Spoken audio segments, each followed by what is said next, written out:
ঢুকেছিস? চলো একটু ঘুম দেবেন আমার দুটো সেকেন্ড আছে। সংসারে সংকীর্তনে তো নানান খেলা চলছে। সংসার মানেই খেলা। এখানে এবার আসল খেলা দেখতে হবে। খেলার মাঠে আমার তো খুব ভালো লাগে প্রথম কথা, কারণ আমি যখনই দেখি যে মেয়েদের ক্রিকেট হচ্ছে আমার বিষয়টা খুব ইন্টারেস্টিং লাগে, কারণ আমি সবসময় চিয়ার লিডারের কাজ করেছি, আমি কখনোই ক্রিকেট খেলিনি, তবে আমার দেখতে খুব ভালো লাগে।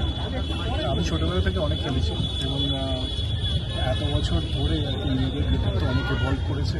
এখন মানুষেরও অনেক বেশি ইন্টারেস্ট জেগেছে, যেটা আগে হয়তো অতটা ছিল না। খুবই ভালো লাগে যখন এরকম কোনো খেলা হয় এবং সেখানে আমরা সামনে না না, আমি যা করি তাই করব, আমি তো চিয়ার লিডারের কাজ করি। আচ্ছা, সংসারে কে বেশি খেলাচ্ছে?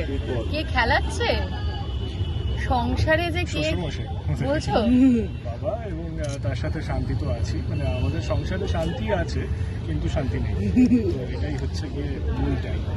এখানে সদ্য বিয়ে হওয়া শান্তমোর কথা তো ওই বলছে, দেখো একটু এই যে শান্তি আসার পর এই যে জয়ন্তর জীবনে পরিবর্তন, এই যে ওকে এত কথা বলতে শোনা যাচ্ছে, তার তো একটা কিছু ক্রেডিট আমাকেও দিতে হবে। বলো ও জয়ন্ত সদ্য বিয়ে হওয়ার পরেই এরকম মন্তব্য বলছে যে শান্তি থেকেও শান্তি নেই।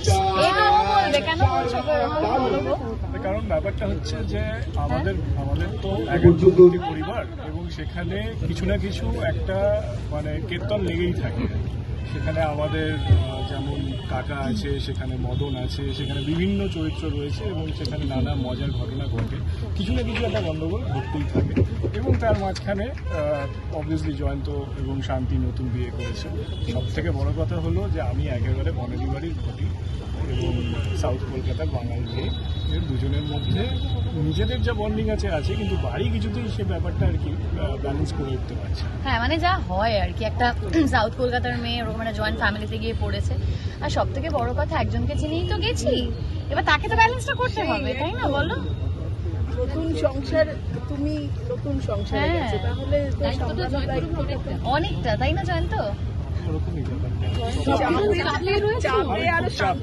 ব্যাপারটা হলো যে আমি সবসময় হ্যাঁই বলি, মানে সাপোর্টেই থাকি, আমি বাবারও সাপোর্টে থাকি, বউয়ের সাপোর্টে থাকি। স্যান্ডউইচ হ্যাঁ, মানে ম্যানেজ দিয়েই যাচ্ছ। এই ম্যানেজ দিতে কি অবস্থা হচ্ছে? অবস্থা কি খারাপ? দেখো, সেই সব বলবো না গো, আমি এটা সবসময় বলি, ও যে কি হচ্ছে আর কি হচ্ছে না এসব জানতে গেলে আমাদের সিরিয়াল রাত 10টায় দেখতে হবে, এইসব আমরা আর কিছু বলবো। এই যে আমাদের চাপ, এই যে পিছনে বাবাকে কিছু বলবে নাকি? শুধু এগিয়ে আসছে, এই তোমাদের মাঝখানে আবার এগিয়ে আসছে। হ্যালো, আমাদের মাঝখানে চলে আসছে, হ্যাঁ। আবার বাবা এখানেও আমাদের মাঝে চলে আসছে। পেছন ছাড়বেন। এই দেখো, আবার বললে আবার। বাবা, আপনি দাঁড়ান তো একটু, আমরা কথা বলি। হ্যাঁ।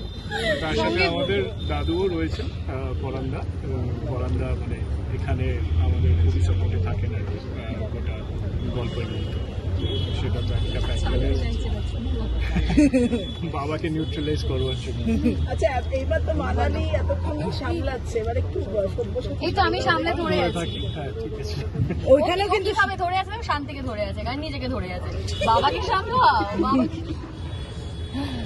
কাকে সামলানো কঠিন সবচেয়ে বেশি? যদি আমি তো মানে জয়ন্ত ছোটবেলা থেকে বাবাকেই ভয় পেয়ে এসেছে, শান্তি তো মানে কি ভয় পাও না? নিশ্চয়ই পাই। হ্যাঁ? কি খুবই বলছে? পাই, কিন্তু মানে অনেক পরে অ্যাডিশন হয়েছে আর কি, কিন্তু বাবা প্রথম থেকে ছিল। ঘূর্ণিটা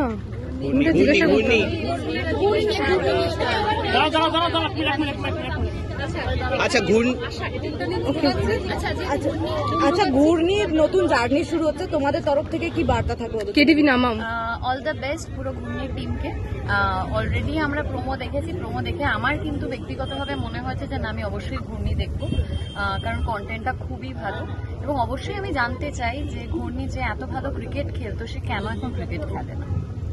মানে প্রোমোটা দেখে যেটা মনে হয়েছে যে একটি মেয়ে যে স্টেপ আউট করে 6 মারছে, সে হঠাৎ করে টিমে নেই এবং সে ক্রিকেট খেলা ছেড়ে দিচ্ছে, তো সেটা তো একটা সবসময় মনে একটা জায়গায় যে মানে কী হলো, কেন হলো, তো সেটা জানবার জন্য তো ঘুরিয়ে দেখতেই হবে। তাহলে স্টার জলসা পর্দায় 7:30টার সময় আশা করি সবাই সেটা দেখবে। তাহলে তোমাদের সংসারে চলছে ঘূর্ণি? হ্যাঁ হ্যাঁ, আমাদের সংসারে নিশ্চয়ই 7:30টার সময় ঘূর্ণি দেখা হবে। আমি আমার শ্বশুর মশাইকে, আমার বাড়ির সকলকে ওই সময় তো জয়ন্ত বাড়ি ফিরে যায় ডাক্তারি করে, তো আমরা সবাই মিলে ঘুমিয়ে দিই। আমি ওই সেন্টারটা ঘুরনি মানে চারপাশে চাপে আছো কেন একটু বলবে আমাকে, মানে কিসের টেনশন? আমার টেনশন না, আমি মানুষটাই এরকম, আমি বোধহয় এমনিই থাকি। মানালি কিছু বলবে এই বিষয়ে? আমি তো কুল, আমার নামই মানালি। Thank you.